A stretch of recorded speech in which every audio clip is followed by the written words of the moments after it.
Good morning, guys. It is actually pretty early in the morning here, and I am in the process of hardening off my seedlings. And so I thought I would finally bring you along for this chat that honestly I haven't wanted to have. So these are my seedlings for this year's garden so far, and I'm gonna be honest, they look really terrible. Let me show you what's going on. So these are the first tomatoes that I started probably like 2 months ago now, close to 3 months ago now in January. And you can see they just came up, got really leggy, and never went anywhere.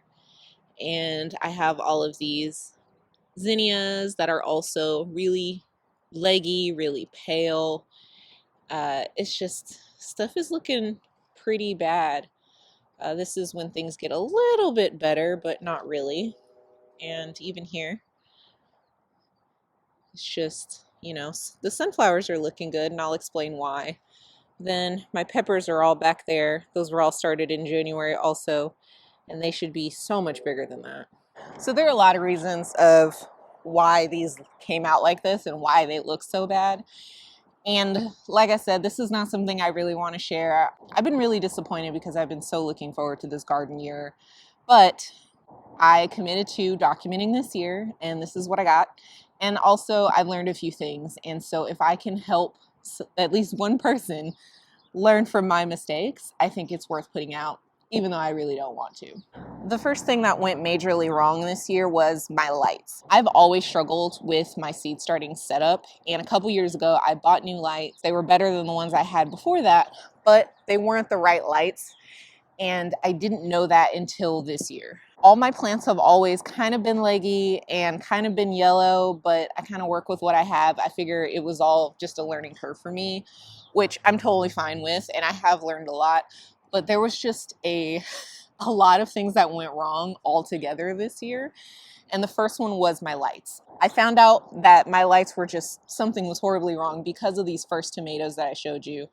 They got to this point super leggy, and they got their first like seedling leaves, but not their true leaves, and then they just stopped. So they looked like this for like a month.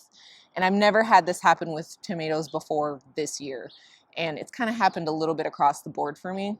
But this is completely new. And so I was doing a lot of research, and it turns out that my lights were not a high enough Kelvin or lumen. So for my research, I saw that you want something that was kind of like 5,000 kelvins and 5,000 lumens is really good.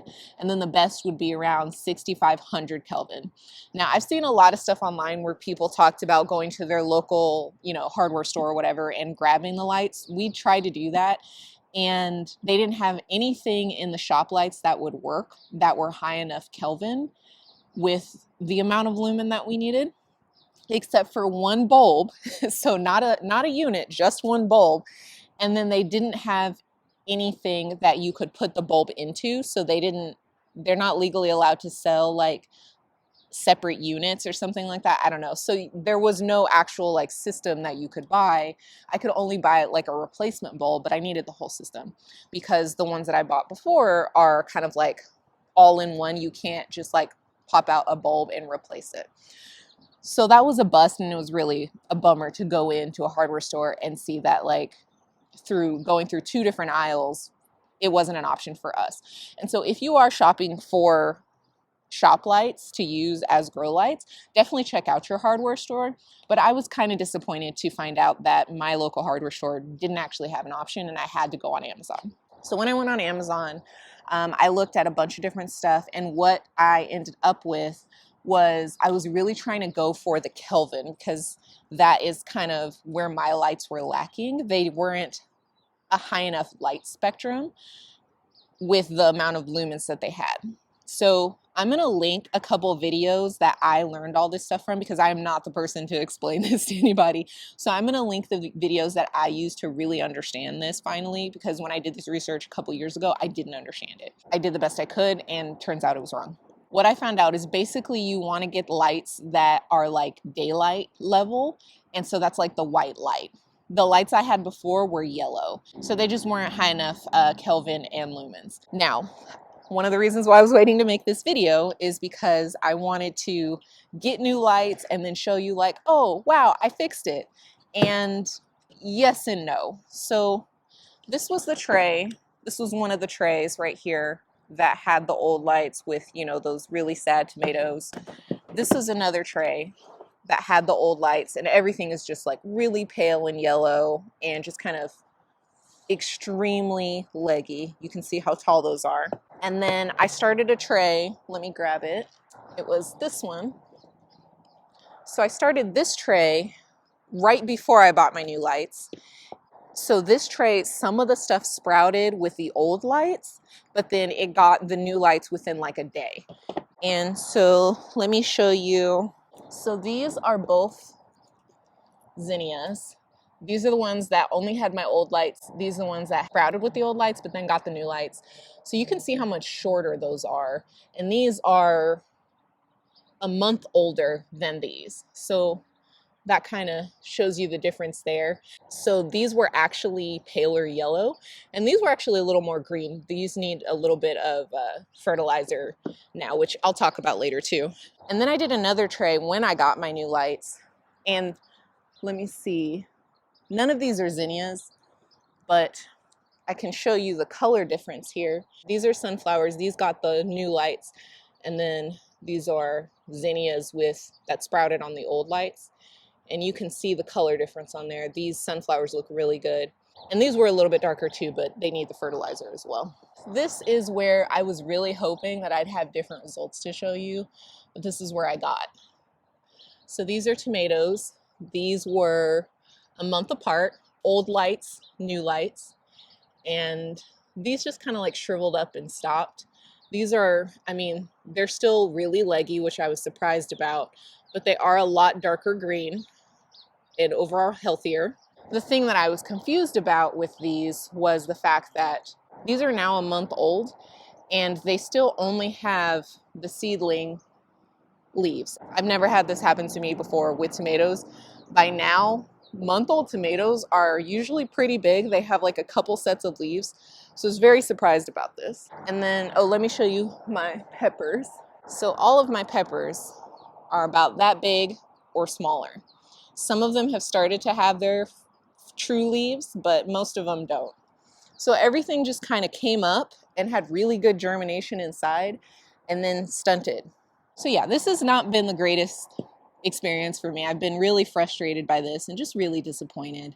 Another thing that I think I did wrong while I was researching just like how to have healthier seedlings and the watering and all that, I went back to basics. I relearned everything I knew about seed starting. I just assumed that I knew none of it or never learned it, and watched everything that I could. And another thing that I came across was the information to not put peppers out when the soil is 50 degrees or lower, which I knew. Our house is usually around like 70-ish degrees. So I thought my seedlings were completely fine, and I was trying to figure out why they would stunt. But then I realized when I bottom water, I was just pouring in water straight from the tap, and it was really cold. And so I wonder if me watering my plants was actually bringing down the soil temperature a ton, because it was really cold water coming out of our taps in the middle in, January and February. So what I've been doing is I have been warming up the water a little bit or letting it sit for a day so it just kind of acclimates to the temperature in the rest of our house. And I think that that's actually really helped. The other thing that I've been playing with is watering in general. So I've always had trouble with watering. I think I overwater still. Well, now I know I overwater because I was looking at a lot of stuff and people were saying like, oh, I water my seedlings, maybe twice a week or once a week when they're really small. And I definitely was watering like every other day. Now, the reason I've had trouble with watering is when people talk about, touching the top of the soil and seeing if it feels kind of like a wrung out sponge. I never could feel that. Like it never felt moist to me. I couldn't tell. And so I just kept watering. Now, one of the things that I saw in one of the videos that I'll link down below, Gary from A Rusted Garden, he talks about waiting until the top of the soil actually changes color and gets like a lighter brown. And so I tried that. Now, my soil is different than his, so I didn't get the exact same color change, but it is one of those things where I was intentionally waiting to water to see if some of the tops of the soil changed color and I could see it. So that is the thing that I've really been playing with. That's also something that I killed a few seedlings doing that too, because they went a little bit too long, but I felt like that was worth the risk to see if I could figure that out and tell the difference. And then what I was doing was I was actually touching the soil the whole time to see if I could feel the difference. And what it came down to for me is if the soil felt cold, then I knew that it was a little damp still and there was still water at the top of it. I still haven't gotten to the point where, because of the soil that I use, it still hasn't gotten to the like light brown color that it was when I like first put it in before I put water in originally. And then some of them, like these big pots of peppers, they will actually be the exact same color and won't change color anymore, but they'll be really dry. Like I will dig in there and they'll be dry pretty far down. And so that is something that I'm still figuring out and still trying to find like the right balance of. But if you've also struggled with watering or being able to feel if there's moisture, if that's something that's just like hard to tell, maybe try watering your plants as little as possible and just watching them. I was doing twice a day. I was looking at them twice a day for like 2 weeks and try to gauge it that way and basically see how far you could go before starts wilting and then see what it feels like then. That was really helpful for me. And honestly, now I just go for, does it feel cold or not?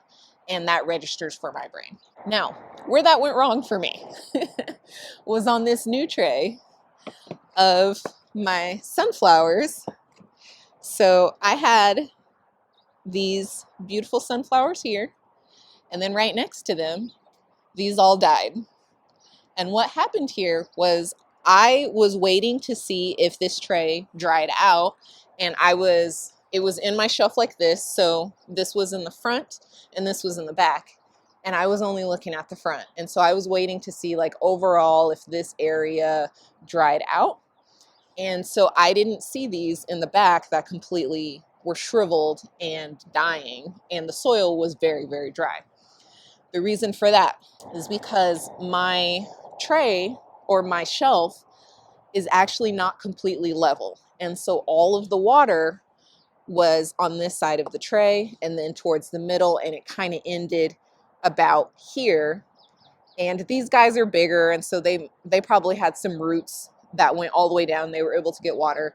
And these guys back here in the very corner didn't get anything. I noticed this when these were super, super wilty, and I watered them, and I was able to save like 3 of them, but the rest died. And so that is something too, that if you have a seed starting setup inside, I would make sure that all of the actual shelves are completely level. Or what I would do, and which I'm doing now, I'm just turning my seed trays every time I water them. And so whatever was in the back is in the front. And I feel like that's actually a really good practice, just to be able to get your eyes on everything and to make sure that you are actually seeing the entire tray and how everything is doing, is to just like flip it around. Another reason why these plants are struggling a little bit is some of the soil that I ended up using wasn't great. It wasn't the best. It wasn't the one that I normally get. It was just what we could quickly find at a box store. Some of it was stuff we got for free at like events that we went to, and it was just pretty poor soil. I wanted to use it anyway. I tried to mix it with other stuff, and it just didn't work out very well. Now, one thing that you can do also is you can boil water in your seed starting mix and then plant your seeds in it once it cools down a little bit. And the reason for that is it'll get rid of anything that is living in your soil. So like fungus gnat eggs and all of that stuff, especially if you're growing things in your house. You don't want that in your house. And that is something I did for a few years, and I've since stopped doing it. And I think that I might pick it up again. The reason I stopped doing it is because I kind of wanted all of the stuff that was beneficial to be living in my soil still, and I didn't want to sterilize it because I wanted to hold off on fertilizing. And the reason I wanted to hold off on fertilizing is because we have an organic fertilizer that we use, and it stinks. Last year, I tried to fertilize stuff outside and then bring it in the house at night, and it was a horrible idea, especially since I was pregnant last year. I was really nauseous. It was just bad. And so I wanted to not do that and not fertilize things until I had completely hardened them off and they were essentially about to go into the garden. And that's another reason why everything here is kind of yellow, is because it all needs to be fertilized. And so that was a conscious choice that I made. The soil that you're starting with really does matter, especially if you are sterilizing it. You will want to fertilize it. And I've used like a chemical fertilizer in the past that didn't have any smell, and I actually really liked it. I'm just trying to go to the organic option. I might go back. I've had a lot of conversations with Andrew about potentially going back and using that fertilizer just so that I have healthy seedlings. And a lot of people do that. They will start off with the chemical one just so they can use something that doesn't stink up their whole house. And then once they go outside and the plants are outside, they move to organic practices. And like, that's totally fine. I'm not judging anybody for doing that. I've definitely done it, and I might do it again. But I'm just trying to figure out what is the good, better, best for me, and what I can do and what is kind of beyond my capacity right now, and where I want to stick to certain convictions that I have, and where I want to give myself some grace and space to do something a little bit different. I do want to try making some worm casting tea, and seeing if I can fertilize with that. We're going to be trying that in our garden this year, but I heard that it doesn't smell. And so if that was an organic solution that I could use inside my house, that would be great. And I just haven't tried it yet, so I don't know if it works, but it's in the plans.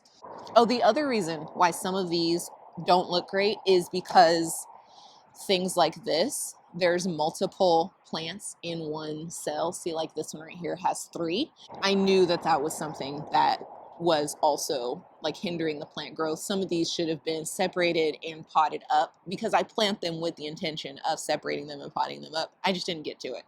But these are being hardened off right now, and I will do a organic fertilizer on them once I'm at the point where it is warm enough where they can stay out all night.